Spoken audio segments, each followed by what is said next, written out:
Il est tout juste 19h30 heure d'Alger. Vous regardez Al24 News. Merci de nous rejoindre pour cette nouvelle édition 100% africaine de ce mardi 2 décembre 2025. Tout de suite les titres. Arrivée à Alger du président biélorusse Alexandre Loukachenko pour une visite officielle en Algérie. Il reçoit notamment à la résidence d'État de Zeral d'Alger le Premier ministre algérien Sifir Rieb. Les détails dans ce journal. Tombée de rideau à Alger sur la 12e session du séminaire de haut niveau sur la paix et la sécurité en Afrique, processus d'Oran. L'Algérie souligne l'importance particulière que revêt cette session.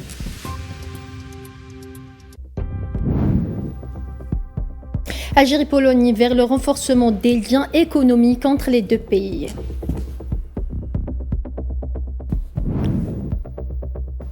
FIFA Coupe Arabe 2025, l'Algérie tenante du titre entre en compétition mercredi face au Soudan.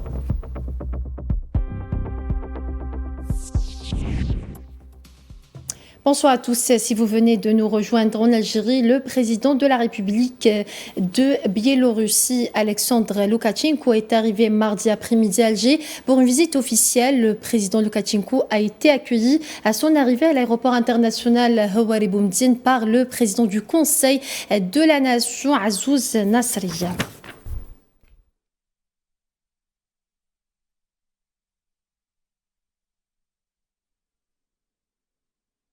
Et le président de la République de Biélorussie, Alexandre Loukachenko, a reçu mardi à la résidence d'État de Zeralda le Premier ministre algérien Sifir Rieb qui lui a rendu une visite de courtoisie. Le ministre d'État, ministre des Affaires étrangères de la Communauté nationale à l'étranger des Affaires africaines, Ahmed Attaf, a salué la participation de grande qualité et poids au 12e séminaire de haut niveau sur la paix et la sécurité en Afrique, affirmant que cette participation remarquable constitue une preuve éloquente de l'écho et de l'intérêt croissant que suscite désormais le processus d'Oran tant au niveau continental qu'international.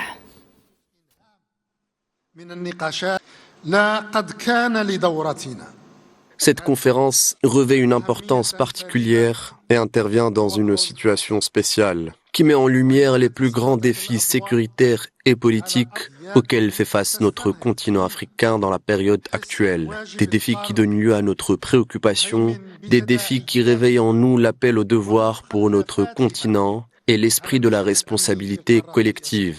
Des défis qui font partie d'une triptyque dangereuse dont les conséquences ne sont pas négligeables, les changements anticonstitutionnels, la menace terroriste et le phénomène des ingérences étrangères. Selon Ahmed Attaf, l'Union africaine joue un rôle clé dans la résolution des conflits sur le continent en promouvant le dialogue, la médiation et la paix durable. Elle soutient les initiatives africaines pour une gouvernance stable. On l'écoute. Devant cette situation de crise, nous valorisons les conclusions des débats qui ont eu lieu au cours de cette conférence, qui témoigne de l'importance du positionnement de l'Union africaine comme acteur central dans le domaine de la prévention des crises et la résolution des conflits. Et le principe de solution africaine aux problèmes africains s'impose aujourd'hui, non pas comme une ambition, mais comme un choix stratégique. Il est du devoir de notre continent de faire face aux dangers de la polarisation internationale actuelle, qui ne peut qu'engendrer de nouvelles crises aux dimensions encore plus grandes et d'une plus grande dangerosité. Ahmed Attaf a par ailleurs salué les efforts des pays africains membres du Conseil ainsi que le soutien apporté par la Guyane à la voix africaine au sein de l'organe onusien dans le cadre du groupe A3+. Dans cette perspective, l'importance de renforcer la relation complémentaire entre le Conseil africain de paix et de sécurité, d'une part, et le groupe des membres africains au Conseil de sécurité de l'ONU, d'autre part, a constitué l'un des principaux sujets de discussion et de délibération au cours de cette session dans le cadre du processus d'Oran.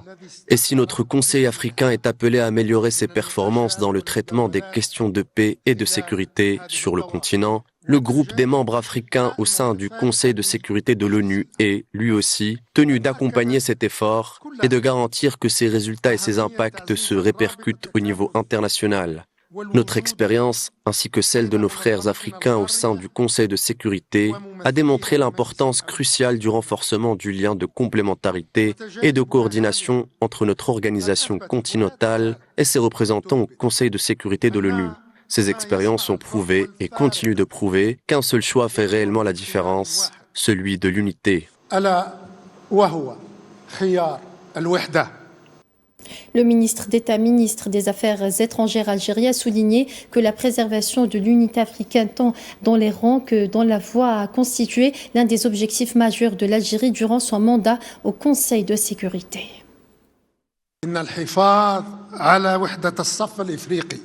La préservation de l'unité des rangs africains et de l'unité de la voie africaine a constitué en elle-même l'objectif suprême de notre action durant le mandat de l'Algérie au sein du Conseil de sécurité de l'ONU. Je ne peux, à cet égard, que saluer nos frères de la République de Somalie, la République du Sierra Leone et de la République du Mozambique qui ont porté avec nous cette noble conviction.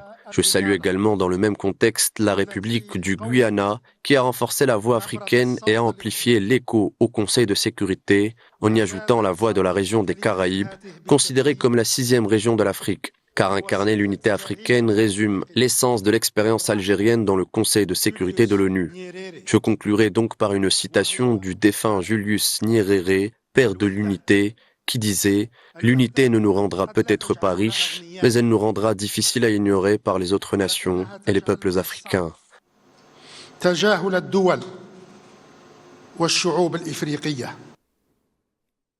Et le ministre d'État, ministre des Affaires étrangères de la Communauté nationale à l'étranger des Affaires africaines, Ahmed Attaf, a reçu ce mardi l'ambassadrice et représentante permanente du Guyana auprès des Nations Unies, Caroline Rodriguez-Briquette. L'ambassadrice est félicitée de l'étroite coordination et de la concertation permanente entre les deux pays durant leur mandat au Conseil de sécurité des Nations Unies. La représentante permanente du Guyana a également salué le rôle qu'elle qualifie d'exceptionnel et de chef de file mené par l'Algérie au Conseil de sécurité, notamment dans l'unification de la voix des 3 pays africains en coopération avec son pays qui représente les Caraïbes dans le cadre du groupe A3+.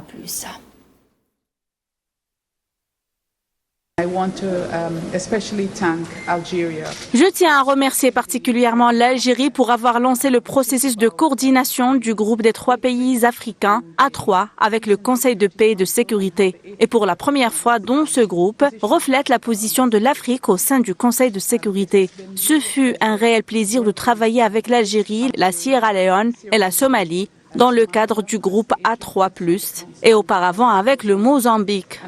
Je pense que nous avons pu accomplir beaucoup ensemble. L'Algérie a fait preuve d'un leader fort, notamment en facilitant l'accès aux documents pour tous les membres du Conseil de sécurité, un accès que nous n'avions pas auparavant. L'Algérie a joué un rôle majeur à cet égard, et ce n'est pas tout. Elle a également assuré une représentation importante au nom du peuple palestinien.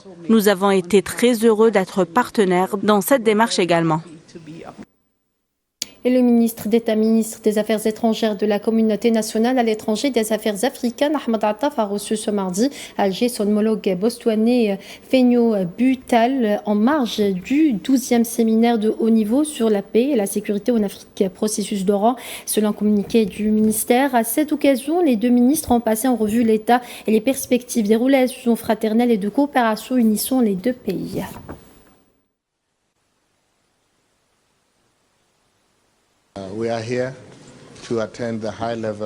Nous sommes ici pour participer à cette interaction de haut niveau sur la paix et la sécurité. Nous sommes membres du Conseil de paix et de sécurité et j'ai eu une réunion bilatérale avec mon homologue, le ministre des Affaires étrangères de l'Algérie, car le Botswana et l'Algérie entretiennent des relations excellentes et solides depuis longtemps. Nous attendons maintenant avec impatience l'opportunité de développer et d'élever ces relations. Nous croyons fermement qu'il y a beaucoup à accomplir ensemble. Il existe de nombreux domaines prioritaires sur lesquels nous pouvons travailler. Nous sommes également convaincus qu'en raison de la situation géopolitique difficile actuelle, les pays africains ont besoin de plus de solidarité et de coopération renforcée. Le Botswana et l'Algérie s'engagent à agir en ce sens. Nous nous sommes engagés à travailler plus étroitement ensemble et ce séminaire qui se clôture aujourd'hui sur la paix et la sécurité.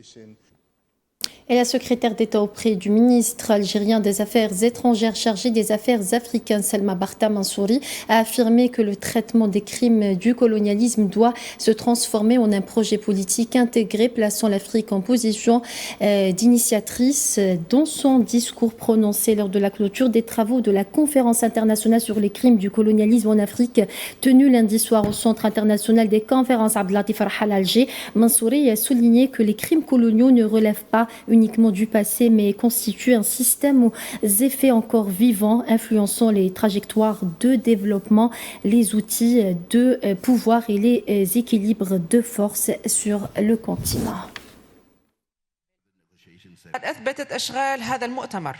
Les travaux de cette conférence ont démontré que les crimes du colonialisme ne relèvent pas uniquement du passé, mais constituent un système d'effets toujours vivant, influençant encore les trajectoires de développement, les instruments de pouvoir et les équilibres des forces sur le continent.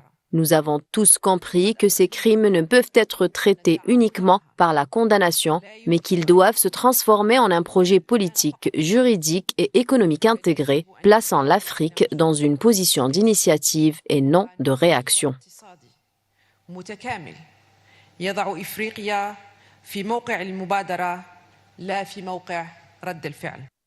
Toujours en Algérie, le président de la République algérienne a décidé d'allouer un quota supplémentaire de 2000 carnets de Hajj aux personnes âgées de 70 ans et plus ayant participé 10 fois ou plus au tirage au sort ordinaire sans succès, a indiqué ce mardi un communiqué du ministère algérien de l'Intérieur, des collectivités locales et des Transports. Le ministère informe également les personnes concernées que le nouveau tirage au sort aura lieu samedi 6 décembre 2025 au niveau des sièges de Wilaya ou dans tout autre lieu approprié choisir par les autorités locales et ce en présence des intéressés ou de leurs représentants. Ce nouveau tirage au sort est exclusivement réservé aux citoyens remplissant les conditions de l'âge et du nombre d'inscriptions précédentes, insiste le ministère.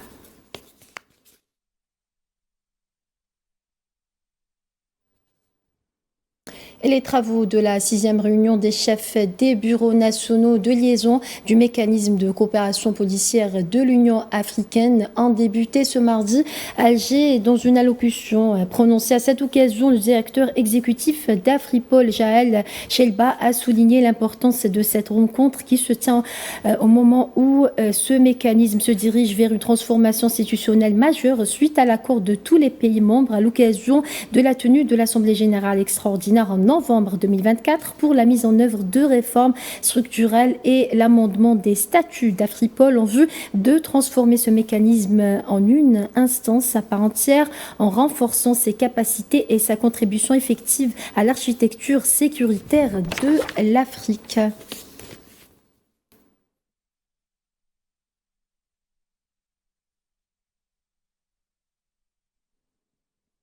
L'Algérie et la Pologne s'engagent à renforcer leur partenariat stratégique fondé sur l'amitié, une expérience partagée et un fort potentiel économique. Une délégation polonaise s'est rendue en Algérie pour la deuxième fois en 3 mois avec pour objectif de dynamiser la coopération économique. La Pologne souhaite inciter ses entrepreneurs à explorer les opportunités offertes par le marché algérien et à concrétiser les projets communs. Les deux pays entretiennent des relations historiques d'amitié et de coopération dans divers domaines, notamment économiques, politiques, universitaires et culturels. Je suis très ravi que nous ayons réussi à organiser cette mission, deuxième mission, en cours des derniers 3 mois.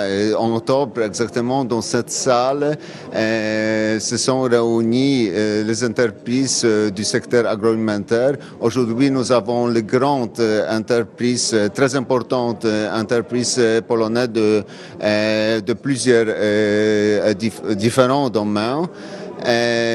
Nous sommes très reconnaissants à nos partenaires algériens pour leur aide et engagement dans l'organisation de cette mission. Vous savez, la Pologne est actuellement la 6e économie de l'Union européenne, 20e mondiale. L'Algérie est pour nous un partenaire clé dans cette région, dans l'Afrique du Nord.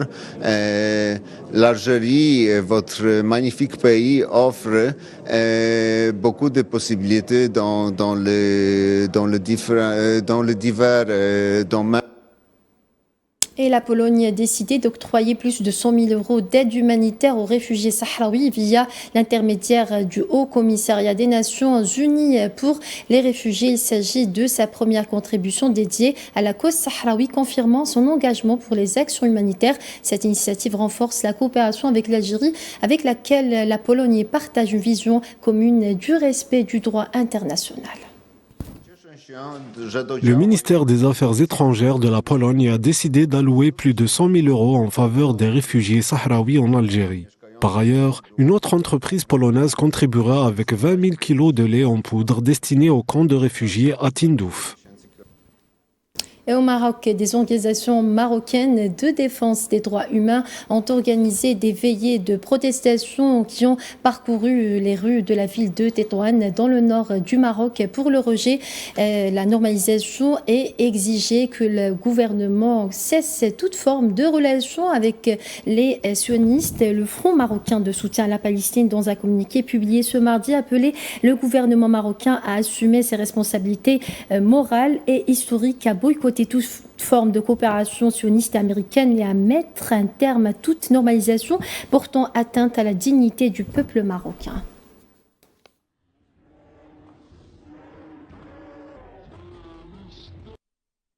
La Libye et les États-Unis d'Amérique ont examiné les perspectives de renforcement de la coopération militaire conjointe entre les deux pays. L'agence de presse libyenne a rapporté ce mardi que le sous-secrétaire du ministère de la Défense du gouvernement d'Union nationale, Abdussalam Abou-Salam, a discuté à Tripoli avec le commandant du commandement américain pour l'Afrique, AFRICOM, des perspectives de renforcement de la coopération militaire entre les deux pays.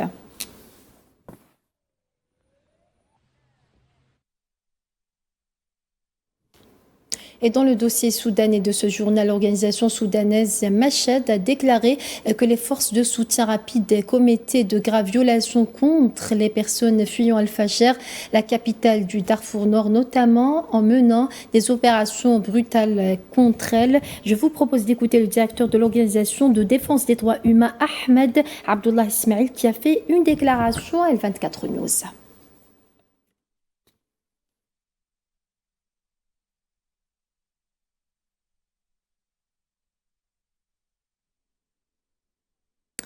Et le Bureau de la coordination des affaires humanitaires des Nations Unies a confirmé que les organisations humanitaires sont toujours incapables d'atteindre les civils à l'intérieur d'El-Fachar en raison du siège en cours de la ville par les forces de soutien rapide. Le bureau a expliqué ce mardi dans un communiqué que la situation à El-Fachar reste instable avec une insécurité persistante et ses conséquences sur les villes, notamment des vols à main armés meurtriers, et a mis en garde contre l'augmentation des besoins humanitaires dans l'état du Darfour et du Kordofan.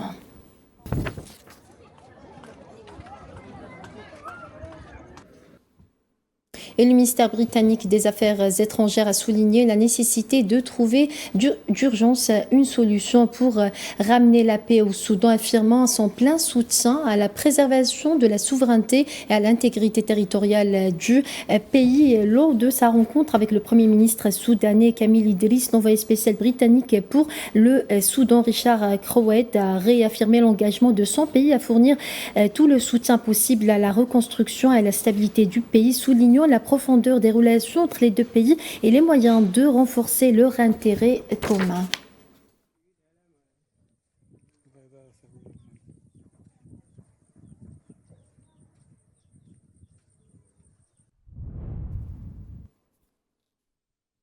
Et les présidents du Rwanda et de la République démocratique du Congo seront reçus jeudi par Donald Trump à Washington pour signer un accord de paix sur fond de divergence entre les deux pays, a annoncé lundi la Maison-Blanche. L'accord de paix conclu par les deux pays africains fin juin à Washington et qui n'a pas permis de faire taire les armes vise à mettre un terme à la guerre sanglante dans l'est de la RDC.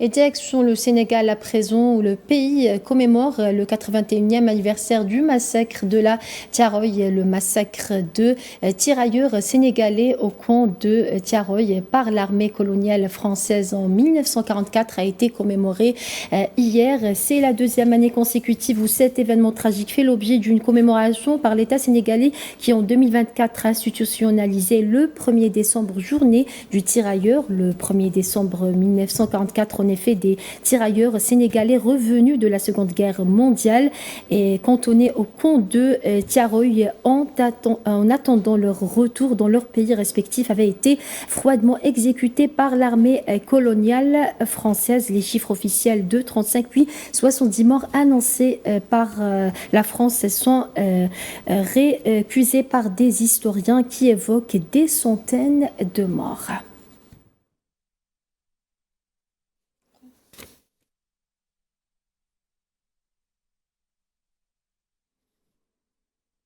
Sport football, à la veille de son entrée en lice dans la Coupe arabe 2025, l'équipe nationale d'Algérie a effectué son dernier entraînement à Doha dans une bonne ambiance.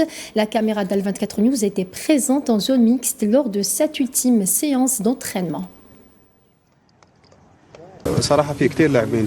Sincèrement, plusieurs joueurs dont certains ont déjà remporté ce titre sans citer les noms, tandis que d'autres souhaitent le gagner pour la première fois avec la sélection. Nous espérons le meilleur pour nous tous. Je pense que ce groupe mérite le titre. Ce sont des joueurs qui ont une grande histoire avec le football algérien. Le football, on ne peut pas savoir. Hein. Les petits gagnent contre les gros gagnent contre les petits. C'est comme ça, c'est le football. Et nous, on s'occupe de nous et les autres font leur chemin et nous, on fait le nôtre. Non, il y a un très bon état d'esprit. Comme je l'ai dit juste avant, il y a des anciens, il y a des plus jeunes. On essaie tous de se parler ensemble, d'avancer ensemble et surtout bien débuter ce tournoi. À la veille de son entrée en lice en Coupe arabe 2025, l'équipe nationale d'Algérie affiche sa détermination à défendre son titre conquis en 2021 opposé au Soudan pour leur premier match du groupe D. Les Verts se disent prêts à relever le défi et à débuter la compétition sur un bon pied.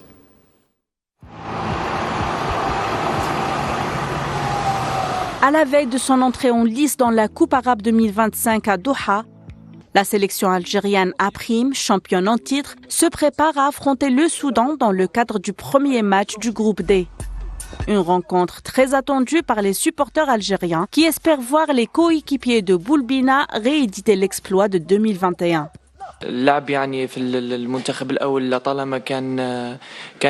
Jouer en équipe nationale A, c'est le rêve de n'importe qui veut représenter son pays. Pour l'instant, toute ma concentration est sur ce match. J'espère être à la hauteur du public qui me soutient et qui donne toute la force morale pour être prêt pour cette compétition. Et tout ce que le destin apportera, je l'accueillerai avec plaisir. L'ambiance au sein de l'effectif est à la fois concentrée et sereine. Forts de leur expérience et portés par un esprit de groupe solide, les Verts abordent cette compétition avec l'ambition de démarrer sur une note positive. Le football, c'est pas que jouer au football, d'être prêt tactiquement, c'est surtout le harara, la motivation, l'état d'esprit, et surtout dans des compétitions. C'est l'état d'esprit aussi qui prime sur l'aspect tactique et technique. Donc voilà, on a tout mis en œuvre avec les joueurs pour justement prendre ce critère en considération et être prêt parce que le premier match est très important. Le sélectionneur mise sur un équilibre entre rigueur défensive et efficacité offensive, tout en appelant ses joueurs à rester calmes et concentrés. Face à une équipe soudanaise qui tentera de créer la surprise, l'Algérie A' sait qu'aucun match ne sera facile. Cependant, la volonté de défendre le titre, de faire honneur au drapeau, reste la principale motivation du groupe.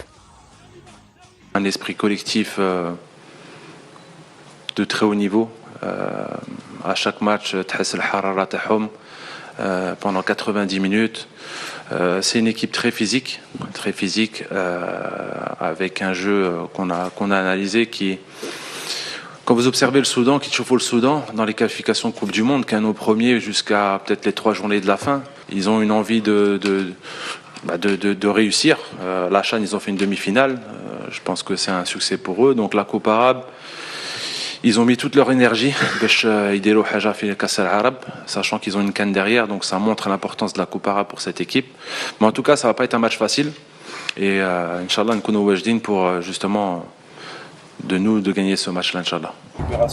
Les regards sont désormais tournés vers Doha, où les Verts s'apprêtent à écrire une nouvelle page de leur histoire. Avec détermination, les protégés de Majid Bouguerra savent qu'un bon départ peut les porter loin dans le mondial arabe.